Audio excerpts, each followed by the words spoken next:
Excelentíssimo senador Humberto Costa. Excelentíssimo senador Humberto Costa. Senhora Cátia Albuquerque. Senhor Jorge Lima, coordenador-geral da Autoridade Central de Iniciativa Federal da Secretaria de Direitos Humanos da Presidência da República. Ministra Luísa Lopes da Silva, Ministério das Relações Exteriores. Senhor Arnaldo José Alves Silveira, representante da Secretaria Nacional de Justiça do Ministério da Justiça. Senhoras e senhores, bom dia a todos. Ao tempo em que agradeço a oportunidade de estar aqui nessa mesa, eu diria que a minha fala terá duas vertentes. Uma institucional, na qualidade de representante de secretário-geral do Conselho Nacional de Justiça.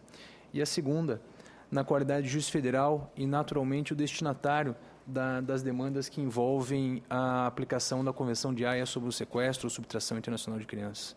E nessa minha segunda fala, eu direciono especialmente a senhora Cátia com o objetivo de transmitir um pouco da nossa experiência e aquilo que nós vislumbramos que possa, em tese, ser possível. Em termos institucionais, e aqui falando na qualidade de secretário-geral do Conselho Nacional de Justiça, assim como o senhor Jorge o fez, eu explico um pouco do papel do Conselho Nacional de Justiça, especialmente nessa questão, que envolve a aplicação da AIA. O CNJ, nesse ano, celebrando 10 anos de existência, é uma instituição administrativa que, ao lado, a par das funções correcionais que todos nós conhecemos, o CNJ também tem duas funções, uma delas a estratégica e a outra de planejamento no Poder Judiciário. Na linha de planejamento estratégico, o CNJ dispõe, por regimento interno, da possibilidade de estabelecer normativas, que nós chamamos de resoluções, direcionadas especialmente aos magistrados brasileiros. E na linha das resoluções, o próprio CNJ tem seus limites quando o assunto é a independência do magistrado, porque o pano de fundo nada mais é do que a independência do próprio Poder Judiciário. Então, para nós, no Conselho Nacional de Justiça, se por um lado se pode normatizar, regulamentar, indicar caminhos a serem seguidos por magistrados no país, por outro, o CNJ tem seus limites com relação àquilo que nós chamamos de atividade eminentemente jurisdicional, forte na independência do judiciário. Isso porque todos nós aqui sabemos, sem um judiciário independente, sem um judiciário forte, dificilmente nós consigamos a manutenção a longo prazo do Estado democrático de direito. E nessa linha, também faz sentido para nós respeitarmos a independência de um poder judiciário estrangeiro. Essa é a minha fala introdutória com relação à atuação do CNJ e também ressaltaria um acordo que o presidente Lewandowski celebrou com a Secretaria de Direitos Humanos da Presidência da República na semana que se passou, terça-feira passada, cedendo à Secretaria de Direitos Humanos um sistema chamado Processo Judicial Eletrônico, que a partir da sessão passa a se chamar Processo Administrativo Eletrônico, e essa sessão foi celebrada com um objetivo muito simples: proporcionar mais agilidade a todo e qualquer caso que envolva a aplicação da Convenção de Haia sobre subtração de criança. Isso por quê? Porque no dia a dia, e Jorge teria plenas condições de chancelar essa observação, a maior dificuldade dos países signatários é proporcionar a aplicação da Convenção com a maior agilidade possível. O tempo corre contra todos os interesses dos envolvidos e o processo eletrônico, na medida em que as pessoas podem participar dessa instrução onde quer que estejam no mundo, parece ser uma solução tecnológica muito bem-vinda. Bom, agora eu falo como magistrado federal. E nessa condição, eu primeiro digo que a impressão que tenho, senhora Cátia, é que se a sua filha tivesse cruzado a fronteira dos Estados Unidos, nós, em tese, teríamos uma pequena possibilidade de discutir a situação.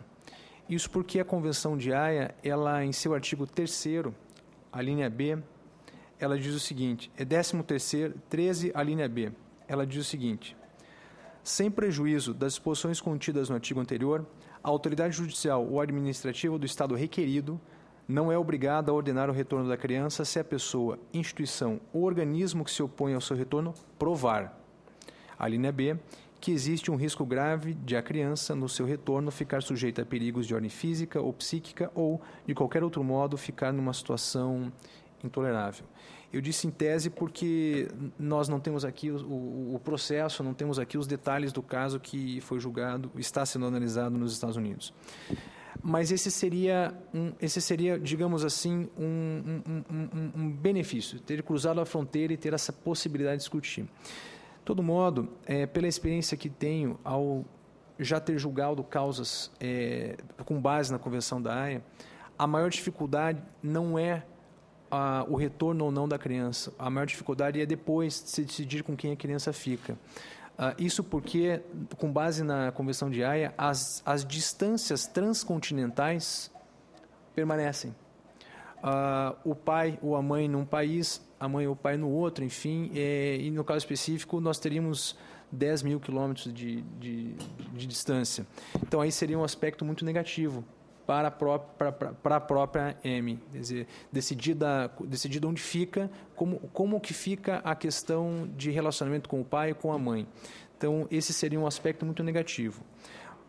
Como a ministra Luísa Lopes da Silva já mencionou, a alternativa que eu sugeriria seria a busca de um apoio das nossas autoridades internacionais, e já existe, inclusive, o parecer no sentido da impossibilidade de atuação perante as autoridades estrangeiras como a família pretende. E essa sugestão do parecer do Ministério das Ações Exteriores, da reconquista da confiança por parte da sua filha e a busca da guarda compartilhada a médio prazo, talvez seja a melhor das soluções. Porque hoje ela não se apresenta como adequada, mas pelo menos há esse horizonte, especialmente porque sua filha ainda está nos Estados Unidos. E esse é um ponto que eu chamaria a atenção. Ela não saiu dos Estados Unidos, ela não está proibida de ingressar nos Estados Unidos da América. Ela continua na Flórida, certo que em liberdade condicional, mas horizontes mais a menos podem se descortinar a médio prazo. Então, eu faria coro a observação da ministra Luísa Lopes da Silva, e no aspecto jurisdicional, lhe falando como juiz federal destinatário dessas questões, especificamente da Haia, realmente seria muito difícil que a República Federativa do Brasil intercedesse definitivamente e a ponto de alterar decisões judiciais americanas. Pelo que tudo indica, a justiça americana já está colhendo muitas provas, enfim, nós não temos acesso a esse processo, mas seria uma opinião, não um julgamento de um juiz aqui, uma opinião, ouvindo e tentando, na medida das minhas possibilidades, lhe trazer uma notícia um pouco mais amena. Muito obrigado. Claro.